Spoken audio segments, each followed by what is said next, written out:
just a second. Hey there, I'm Sarah Gura from the Self Care Path, and I'm a master's level licensed clinical professional counselor, and I specialize in treating first responders.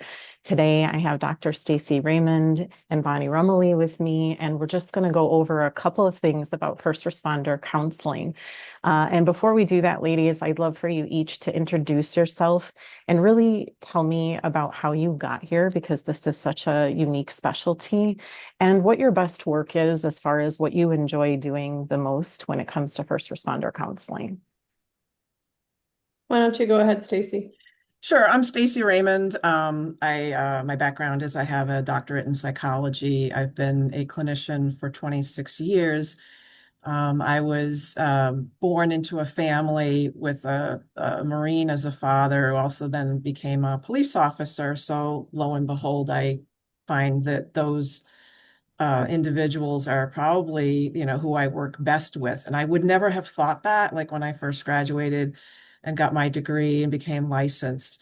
But, when Sandy Hook happened in Connecticut in December of 2012, I heard of a group called, they had a different name then, but now they're called Fairfield County Trauma Response Team. And they too were EMDR trained, and they worked with first responders.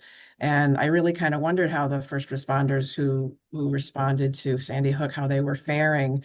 I then joined that group, and then I started getting more and more referrals of first responders. And so that's kind of my niche now. That's what happened in my case. So. Love it. Thank you so much. How about Bonnie? So similarly, I was raised by a World War II British veteran, and probably had a lot of the same upbringing that Stacy had. Mhm. But I have an interesting path because I actually became an EMT when I was 17 in high school. And so my first passion was this wonderful thing called EMS, which opened my eyes to, of course, all of the other first responder branches. And I would say that I was one of those inquisitive and curious EMTs always. And what I mean by that is what I was doing wasn't enough. I was always asking the police and other people about their experience and trying to learn as much as I could, I would say, about all of the branches without even realizing that I was doing it or why I would be doing that and how it would end up later on.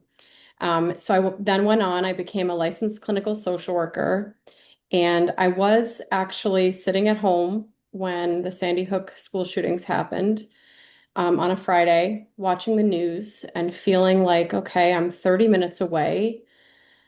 I'm a therapist. What do I do? I have to do something. And made a couple of phone calls, and on Monday I was there doing crisis counseling. And it was pretty shortly thereafter that I became aware of the Fairfield County Trauma Response Team that Stacy's talking about. And I started to get clients who were first responders. And so, honestly, for me, it was that moment that I realized what I was meant to do. And I really realized that not only was I a first responder, but I found this way for both of my passions to meet and to coincide. And it was a beautiful moment that wasn't planned, but I would say I read loud and clear what the universe was trying to say to me, and I embraced it. And it's been absolutely wonderful ever since. I've got to meet Stacy, and we started a group together. Of course, we have the podcast and the book, which we'll talk about, but it's been an amazing journey, one that I really didn't plan for, but very, very happy about.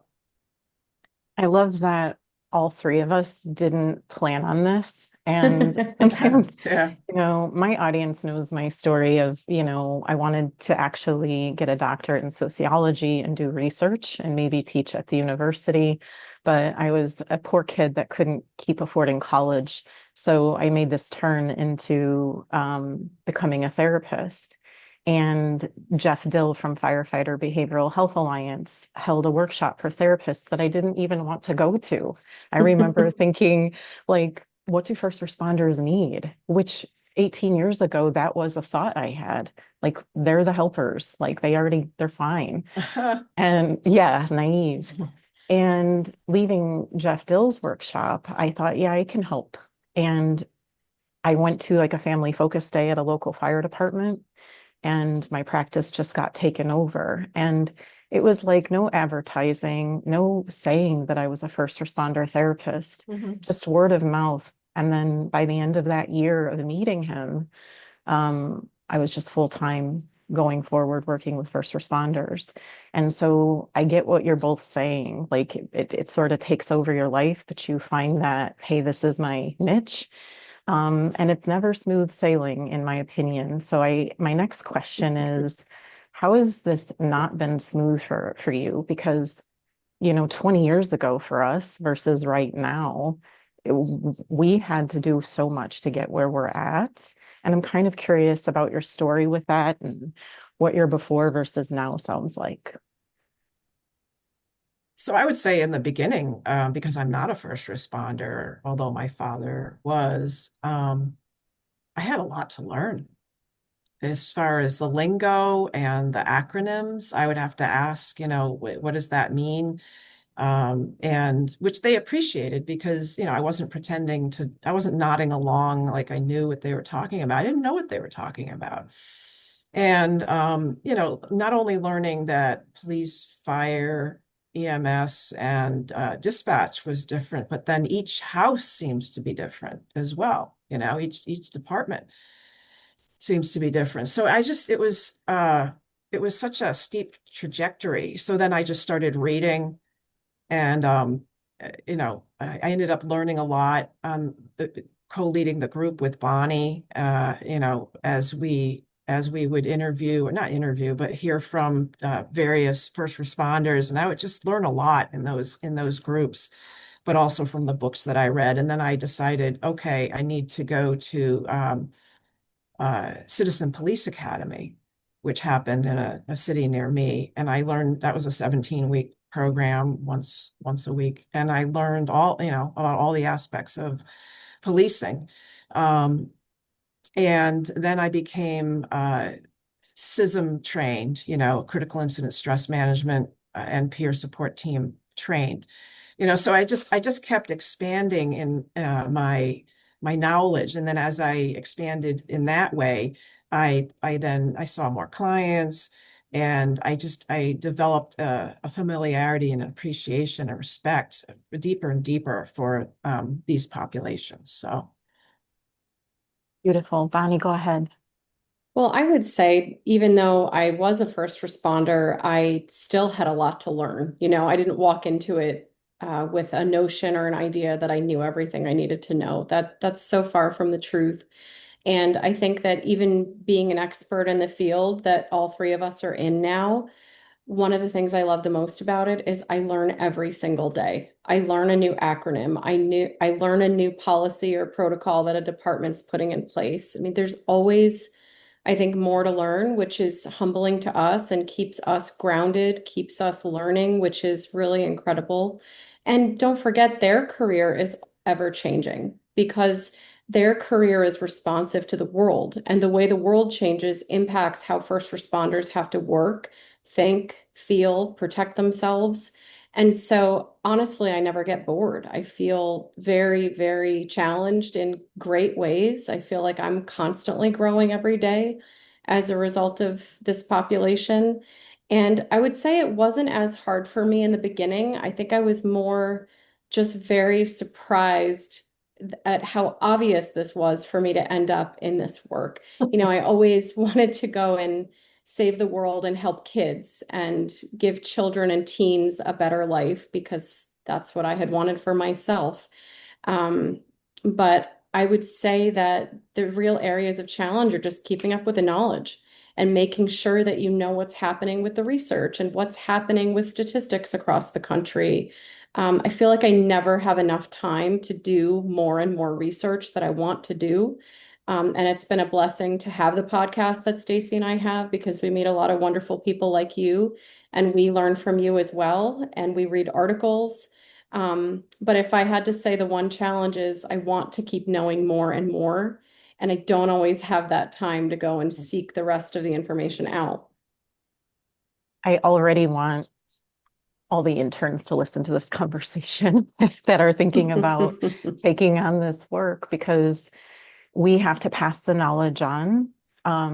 I have often said they're not allowing you to just knock on the doors anymore. I knocked on the door. I said, I think I can help. I went on a ride along. The tones dropped. They said, Sarah, get in the engine. I went towards the truck. They're like, wrong way. I said, where do I go? So there is a lot to learn. And when someone says I'm on the engine, it means something different than I'm on the truck. Or when they say I'm on the box, the ambo, the rescue, knowing that those three are the same thing. Or knowing that you're on patrol, or if you're in administration, if you're a blue shirt or a white shirt, that stuff sounds like common knowledge to us, I would say. Like we're going to pass that quiz, but when you're first starting, it could be a lot like Stacy said, there's acronyms or just information that's forever changing, like what you said, Bonnie, and it is something to navigate. It is a culture and an ethnography, as I say. So also piggybacking on this idea, cultural competence is what I would love for us to address next. And I want to address it talking about first responders, but also for clinicians. Why do we think it's important? So when first responders are looking for a therapist, what they should be looking for, and for the clinicians themselves, what are they really signing up for? So for first responders, one thing that we teach through the Fairfield County Trauma Response Team is that you really need to find a clinician that has experience treating someone like yourself, someone who is exposed to the similar work experiences that you are going through. Because being a first responder, it's there are so many more traumas that they're witnessing, and different types of traumas, that someone who is just calling themselves a trauma psychologist, trauma therapist, whatever, it may not encompass the type of trauma that first responders are exposed to and the chronicity of it. So very important to ask the therapist, if you're going to go to a therapist, if you're a first responder, what type of traumas do you help people work through? And have you ever worked with a first responder? And so that's pretty important, because it's not enough to just be clinically competent. You have to be culturally competent. And so maybe Bonnie can flesh that out a little bit more. Yeah, I agree with Stacy in terms of having therapists who understand for first responders, their background, what they may have to face. Someone that's humble and willing to ask those questions. I don't know what an SOP is, and you just said it. Would you mind taking a minute to tell me that? We do hear the occasional beautiful story about a therapist who had never worked with a first responder, and the therapist took the chance on the first responder, and the first responder took the chance on the therapist, and it worked out amazingly well, right? So we do hear really great stories, but unfortunately, we also hear really troubling stories, from first responders. They'll come to us and say, I called 10 therapists, not one called me back. That is unacceptable in our field. And I really can't say that enough. It's so upsetting to me, because to not return the call of a first responder means that you do not understand what it took them to make that phone call. We consider their phone call to us a 911 call, because first responders have very, very large bandwidths.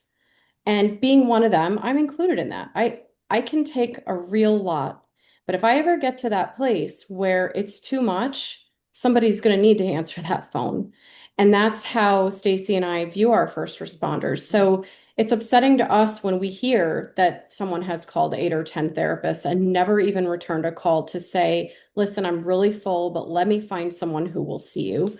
So I think that's one part of it. But in working with first responders, I would want them to know you want a therapist that's humble and willing to learn, someone who will ask you questions, but also someone who can sit with you in your pain, who you do not have to rescue. I mean, they always want to, in some way, rescue us, just like we always want to, in some way, rescue them. I think that's inherently how these relationships are for the three of us. But if you have a first responder who has to go to therapy and truly care for the emotions elicited in that therapist based on what they're saying, that is not fair. Mhm. I myself attended a debriefing once that was run by a therapist who had actually never really bothered to learn about first responders. And so during the debriefing, which most often involves a child or a baby who's died or been severely maimed or injured, and during this debriefing, we had to educate the therapist about what we meant by where we would park the rig, or why did you do this, or why was somebody with the mom and somebody with the patient. And I don't want anyone to have that barrier. You should be able to go into an office, share the worst nightmares that you've seen, and have someone receive it, take it, sit Right. with you in it, and you shouldn't have to be taking care of them.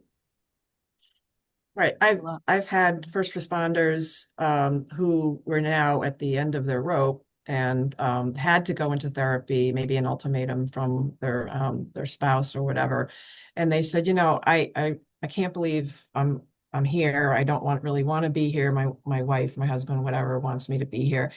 And then when you ask them if they've had any other therapy experience, I've heard several times, and I know Bonnie has too, that the therapist was upset by some of the material. And so there's that, that knowing that, some of this material is going to be some of the toughest that you've ever heard, because they are first responders. And, you have to figure out as a clinician, is this something that I can sit and listen to and not myself, uh, fall into and become emotional over it?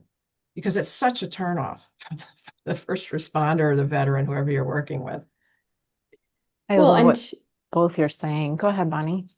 to add to what Stacy's saying, it doesn't mean that we sit there stone-faced and stoic and never show an emotion. I mean, we meet our clients where they are, and I definitely shed a tear here and there.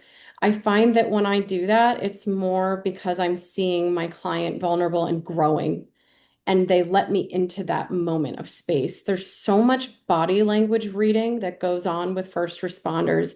They read every single twitch of your face and your body, just like they read The Office. So if they give you that permission with their body language to be vulnerable, I pay attention to that. Is this a moment where connecting with them in and of itself would be reparative to them because maybe they didn't have parents as a child? And now here I am, and maybe I'm a maternal figure in this moment, and maybe me showing that I'm human and saying that I'm sorry for that little boy who experienced that, maybe that's what they need to repair. Right? So we're not lost on the fact that we do have emotions, we do show them at times. However, we're calculated about it. And when we show those emotions, it's because we've read the body language, we have the relationship, we have the rapport, and it's safe to do so for the responder. We're not doing it for ourselves, we're doing it for them. And so I would say to any clinician listening, that goes for any client, but especially this population. I have so much respect for what they endure at work. And to let me into that space is so vulnerable. Mhm. To have a police officer in front of you saying what he saw on a scene or what his father did to him as a child.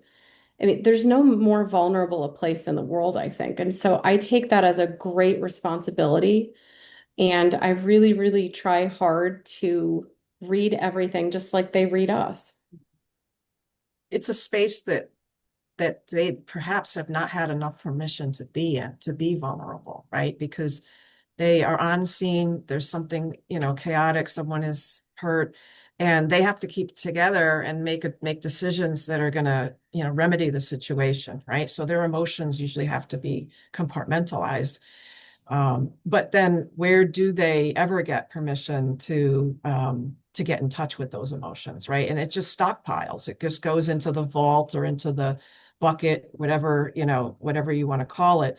And it accrues and it at some point may bubble over if they don't have, good coping skills, good ways of offsetting, the intensity of all of what just happened.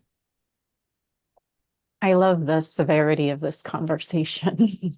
Um, Well, we're trauma therapists, we don't dance around. We don't no, sugarcoat anything. So, no, but it's so raw and real because I'm recalling as I'm listening to you how many first responders have looked up at the ceiling trying not to let that tear drop, or they look out the right. window, right? And the Mhm. big breathe in, and how vulnerable those moments are and challenging for both of us, to work with. Or I thought about as you were both speaking, I had a first responder that I got to go to an emergency room after saying he was suicidal over the phone with me in the woods with a gun. And he went to the emergency room and called me back an hour later and said, the doctor told me to leave because it would ruin my career. And then I realized this is in my hands. A doctor in the emergency room said, Chief, go home. And I realized like I have to do this now. And that was wrong, but I have to do that. There's just so many, I think, unique challenges in working with this population, and that people don't know how to respond. And that sometimes when they end up with us, we're creating that way or pioneering that way, and teaching and talking about it's really important. Um, so thank you both for those super genuine, very real responses. I wanted to ask Stacy because of this video that you have out there with EMDR. It's a huge part of all of our toolboxes. And this video was a really emotional catch. I think that showed the significance of EMDR, or adaptive information processing. Mhm. And so could you talk about that, Stacy? What aspect of it? Just that, why did I bring it to the public? Why did I make it public? And so we're Well, both about why is EMDR in your toolbox, and okay. why post the video, and what have you heard as far as its effectiveness? Well, up until 2006, when I was first started my training in EMDR, I was pretty much just a talk therapist, psychodynamic, CBT. I kind of felt like it wasn't moving fast enough, didn't go deep enough. And then I had heard about EMDR, and like a lot of people, was kind of spooked by the acronym. It just sounds like voodoo, but realizing EMDR, eye movement desensitization and reprocessing, not a great name, for a very good technique. And that it's both body and mind based, and it doesn't require a whole lot of sharing of details, and it is very quick and effective, and typically gratifying for the client. And if my client is feeling better after, not done, but just feeling lighter after one session, then I feel better too, because they may be coming in kind of suspicious of the process and feeling kind of hopeless. Can I feel any better? And then if they do at the end of a session, that's really a big sigh of relief for both of us. Um, so because people tend to hear EMDR and then kind of just think of it as strange, I'm going to ask Officer Elstey, Pete Elstey, who is in the video, would he like to collaborate with me? And he knew full well we were going to record this session, and that it was going to be shared wherever it would be beneficial. And he gave full permission. He's proud of it. I'm proud of him. And I wanted to just advertise, what is a session like? What does it look like? And different clinicians, it may go a little differently, because we're all unique ourselves as clinicians, but that's the way that I do EMDR. And in that session, it was he was holding the tappers. In other sessions, I might have done eye movements, because that's what the EMDR is named after, but you don't have to do bilateral stimulation just with eye movements. So my goal was to just make it public and take the spook out of it. It was awesome. It was a Thank you. brilliant idea, I think. So you're so welcome. Thank you for giving it to us, actually. You're Um, welcome. Bonnie, I know you might have something to add to anything about EMDR in the toolbox. Yeah, but first of all, I'll take a moment to brag about my friend Stacy here because I think it's hard to be vulnerable and expose that kind of a video of your work. But Stacy did such a good job of that with Pete, and I think that the reason the video went so well, yes, EMDR is amazing, and I'll touch on that in a moment. But I think that the rapport Stacy built with that particular client is why that video is so incredible and so powerful. It really wasn't scripted. It really is how she connects with first responders. I see it all the time. So I want to give kudos because I think it's very hard to be exposed that way professionally, but she did a really great job with that one. And Thanks, I'm always Bonnie. proud to show it. You're welcome. And the team is proud to show it. We use it in our presentations. I just had the pleasure 2 weeks ago of showing that video to 60 something providers at the Connecticut Fire and EMS Expo. And when that video plays in a presentation with first responders, you could hear a pin drop.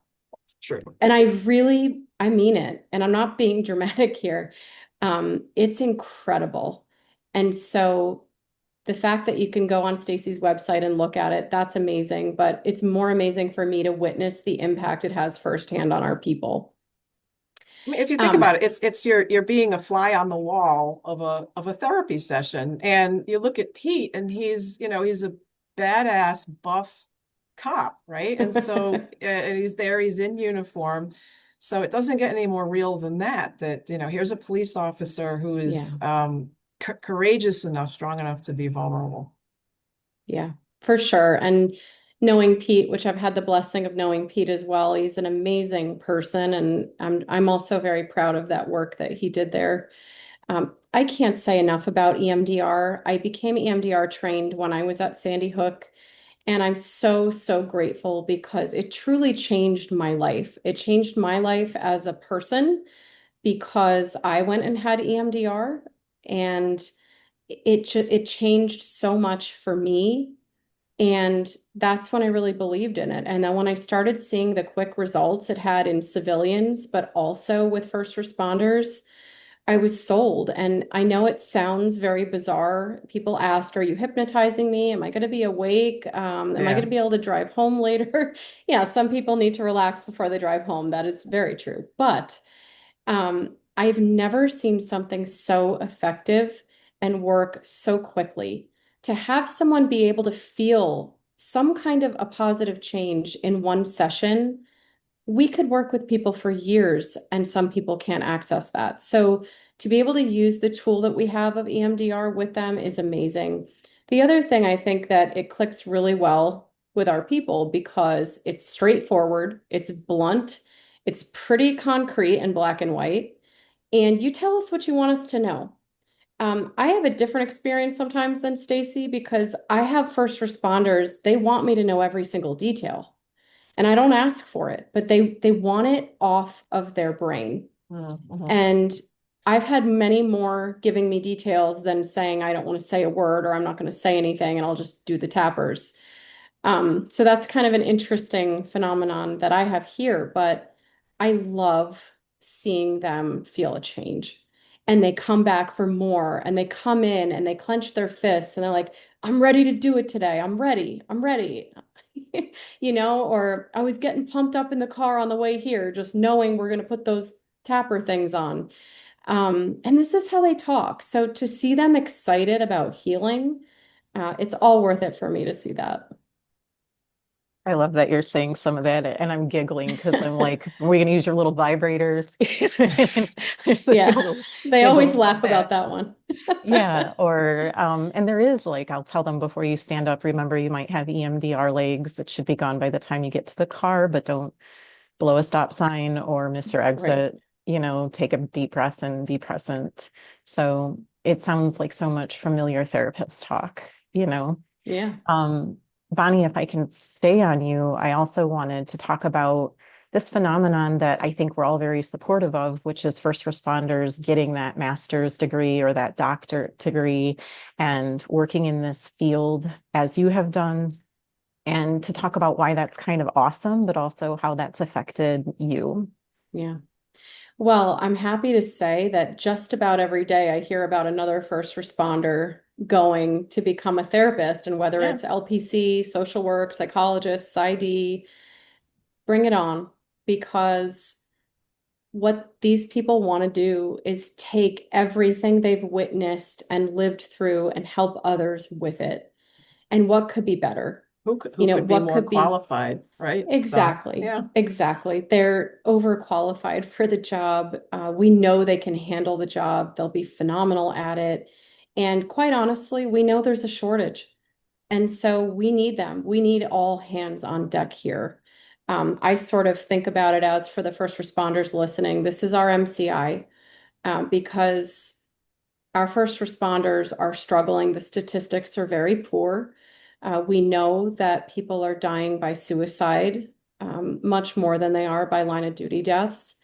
And our first responders are listening. They're listening to those stats, and they're watching their brothers and sisters die. And they're saying, no way, I can't watch this anymore. And so I think they're taking the call to action that we all feel. And I think it's absolutely the perfect thing. And like Stacy said, who better to do this work? I think it's phenomenal. It's a home run. I think they learn good boundaries, hopefully in their internships and through meeting people like us, we can warn them, because just like in a first responder career, if you don't take care of yourself with this kind of trauma work as a therapist, you can crash and burn the same way. So my caveat would be they're the perfect people to do it. I just want them to learn in between their first responder profession and becoming a therapist that their self-care is super important. And if you want to help a ton of first responders, you have to make sure you're helping yourself. And I will say not all first responders are good at doing that as first responders. So Mhm. my hope and dream is during the transition phase, we can call it, that they're doing that work too, so that they'll be better suited.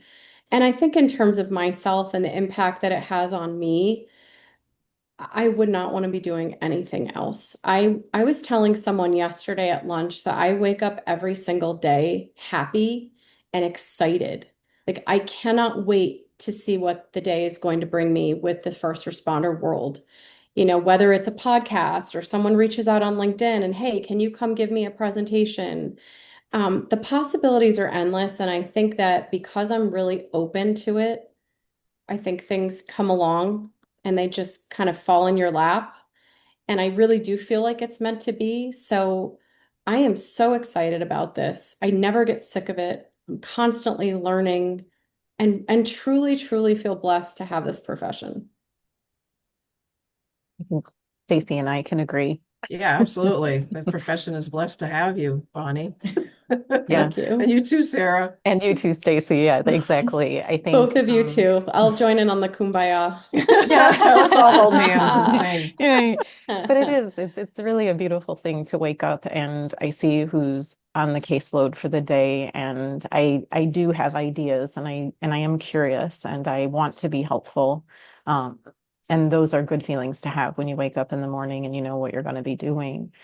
Um, I want to switch back to Stacy about the book, because you guys just came out with this book, and I want to talk about what inspired it, why you think it's so wonderful. Yeah, and give me all the things.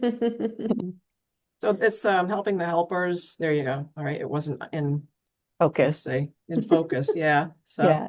still not in focus. Maybe if I put it closer in my face. All right. Anyway, Well, that's so just creepy. I'm sorry. So Bonnie and I and David, who's the executive producer of Responder Resilience podcast, together we compiled this book. It's many chapters, many different ideas. We figured, since we were doing a master class series on you know, different clinicians, interviewing different clinicians, working with different populations, using different modalities, how to help first responders. And we had done, enough of them that I think might have been David, maybe it was you, Bonnie. Somebody said, maybe we should put it into a book, because this is really valuable information. And it just kind of clicked. And so it started out probably we had the intention of it being half the size that it is, but then we just kept, gleaning more and more good information from our podcast episodes. Well, there's another chapter, and if we're talking about A, then we have to talk about B, so we have to put that chapter in there. And so um, it's really it's a clinician's guide to working with first responders. What do you need to know?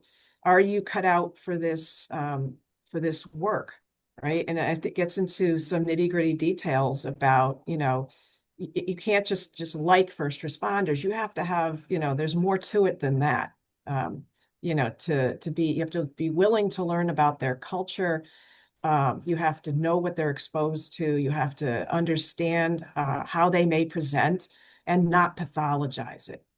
Because the last thing they want to, do is go to therapy and now they're thinking, am I crazy? And they're sitting with a therapist that's unfamiliar with how they're presenting. Maybe they have a little bit of a twisted sense of humor. We find that, a lot of first responders have gallows humor. You have to understand that that goes with their culture. That doesn't mean that they're sick and twisted. So, It's a great point. It's a yeah. great point So because when that's you're just one dealing in that, example. yes. That's just one example of, you know, to have a reference when we think that this is perhaps the first of its kind, at least that we're aware of, this book, to kind of guide therapists to become more adept at working with these populations. But in the beginning, it's sort of like, are you cut out for this work? And there's a chapter that really helps you do some self-exploration. I love that because I was thinking about murder, suicide, pediatric death, car accidents, homes burning down. And we don't really get trained in treating what you said, the chronic like sound of what that looks like and feels like in a therapy session when we're in grad school. Not at And all. Not at yeah, all. so those are topics, when I know for me, the first time I'm thinking about a murder investigation and doing the EMDR and hearing frame by frame all the pieces and what they heard and felt and sound like when they're working through a traumatic scene. And it does, it's different than listening to a soccer mom that says, I don't think they made my martini right, and I was with my kids all day. You know? It's a different kind of space for sure in that therapy office with a first responder. Go ahead, Bonnie. Yeah, so I was going to say the book was definitely David's idea. And I think Stacy and I were a little scared and we kind of looked at each other like, this is phenomenal and it's a great idea, but where are we going to find the time to do this? And I think we were a little bit scared at first, but knowing that it was time and how crucial this information is to help our first responders, honestly, that's what drove it for us. And we found that time. And honestly, after going through all of it, there's ups and downs. It's almost like going through a pregnancy and then you give birth to this beautiful, amazing thing that you didn't know you would love so much. That's how I really feel about the book. And I think the book brought the three of us closer together in many ways, but it's been a gift to be able to take that body of work that we have worked on for, I believe, 5 years and have it really culminate into written text that we hope will change the world for our first responders. So it truly is a passion, and we're all really, really pleased and proud of how the book came out because we tried really, really hard to include everything. And, even the publisher at one point, it was like, we're way over here. And we just said, look, we have to be over. This is what it has to be. We didn't want to leave any stones unturned, and we didn't want to leave any population reading the book and saying, what about me? We hear that too much in our office, and we didn't want to be responsible for making anyone feel that way. So we really did our best. And if there are things that need to be supplemented or added, maybe there'll be a second book one day. Dare I say that if David is listening? But it's been such a joy, and I'm just so happy that it's here. And I find myself just beaming and showing people the book. And it's not about making money, it's just about making a difference for us, which is amazing. It really is amazing. And I want to take that moment to say it's epic and it's amazingly beautiful. As a first responder therapist myself, it made me feel not alone. Because we have isolating careers as counselors and therapists anyway. And for a very long time, if I knew another first responder therapist, it was because they were my intern of some kind. Mm. And while I know across the United States, the last 20 years, there's people doing this work, but it's only 20, 30 years, maybe. And I find myself really wanting that camaraderie and that connection. I know some other therapists may not, but for me, I was like, wow, you sound like me, or you're covering stuff that I didn't get in a book. I had to get it by myself or just talk at the lunch table, or in a squad car. And so I think that this book was extremely exciting for me, and I'm sharing it with the interns I have now. And it's just completely invaluable, in my opinion. So I'm going to keep beaming about it. Thank you. Thank you both. Thank you Thank so you. much. Yes. And I know we're getting towards the end here, so I'm going to put you on the spot and ask, is there anything else that you wanted to add about being a first responder therapist before we go? I've said it before, but my goal in my life is to make a difference for our first responders. And one day when I'm not here anymore and the next generation of therapists are here, I want to feel like I imprinted this importance, and that one day any first responder could walk into a therapy office and they won't even think about it anymore. Like I truly, truly want that to happen. Mm. I want the stigma gone. I want so many of us therapists that they'll have to go through a long list to decide which one they're going to see. Um, I want there to be no barriers. So I will myself keep doing this work and do everything I can to help every first responder possible. And there's no greater honor in this world to me. Thank you. How about for you, Stacy? Yeah, I resonate with what Bonnie is saying about the stigma and the resistance to you know, seeking help. Um, Mental wellness is so important for especially this population. If you're not mentally well, if you're really stressed out and you're not sleeping and you're having nightmares or whatever, it's really hard for you to do your job. And then you get down on yourself, if you're not doing it up to par. But these people, these first responders, they're the salt of the earth. They'll drop what they're doing and go and help somebody. Um, but yet, not until what, 20 years ago were we talking about, mental wellness for first responders. And then, peer support teams started coming together and, agencies having it maybe an embedded clinician. That's only if they're large enough and they can afford a clinician. So it's just, they're really late to the game to take care of this aspect of themselves. And, I kind of saw how, just living with my father, whether his PTSD came from, childhood with some abuse, the military, being a Marine and in combat, and being a police officer, wherever it came from, he doesn't talk about. He's from that silent generation where they Mhm. don't talk. But I could see how it affected him, right? And yet he was always willing to help people. And so my heart goes out to first responders that are struggling. And, these people, if we could just help them get past that hurdle, that stigma, that resistance, that it means I'm weak if I have to go and get some help. It absolutely doesn't. So making more clinicians available that are culturally trained, that's only going to help with first responders finding someone that they can click with. I, of course, agree, but I also want to add, I think like if there was a phase one, it was critical incident stress management, and we had after action reviews, Right. and then we moved into go to therapy, and there's still some resistance here. Phase three in my mind is, and now let's make it law. Let's have a universal policy of some kind, because I have had such successful therapy sessions with first responders for it to be shit on in a arbitration or a lawsuit, or when it comes to their pension. And that's, to me, like where I'm finding my new passion, is to say, hey, Illinois, you said you don't have to pay copays or have deductibles on mental health care, because sometimes that would prevent them from continuing treatment at the beginning of the year. And then they didn't follow through on that. It was supposed to be as of June 1st this year. So I've been fighting and fighting and fighting with my Illinois clients about that. And hopefully they'll just start following the law.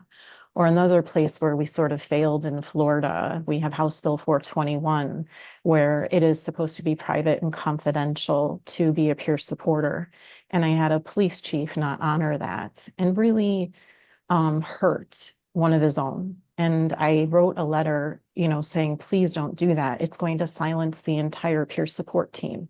They're never going to talk if you do this. And he did it anyway. And so in my mind, we're doing amazing work for it to sometimes shut down with workman's compensation or a pension board or an arbitration or a final decision in a department. And it's like, well, if it matters what chief you have, whether or not you have access to this information, we're not quite where I want to be yet, So I look forward to the shift. That not only is it happening that they're looking up therapists to do this work with, but it's supported on the legal side and their procedures. Well, that's a great point, Sarah. And you have real strength in this area and expertise. Absolutely. And Stacy and I have learned from talking to you about some of your Mhm. situations too. So that's why every single one of us is important here, because we need people like you also focusing on that end of things, because it impacts all of us. It's huge. And so the last thing, I know I keep saying, and one more thing, if you could tell us again your name, your credentials, your websites maybe, and where we can find you, also where we can get the book, and then we really will close out this time. Okay. Stacy Raymond. I have a PsyD, Doctor of Psychology. My website is drstacyraymond.com. I'm also on LinkedIn, so you can find me there. And the book, Helping the Helpers, the Clinician's Guide to First Responder Mental Wellness, it was published this year. It can be found on Amazon. So you can either get it in Kindle or paperback. And again, I'm Bonnie Rumely, LCSW, EMTB. I have an Instagram page that's professional, AGM LLC 2017. You can also find me on LinkedIn. We also have respondertv.com, where you can access our podcast. We're also on all major platforms, Responder Resilience Podcast. And as Stacy mentioned, we have our book on Amazon. Awesome. Thank you, ladies, so much for being here. And I'm Sarah Gura at the Self Care Path, selfcarepath.com. Take care, everybody.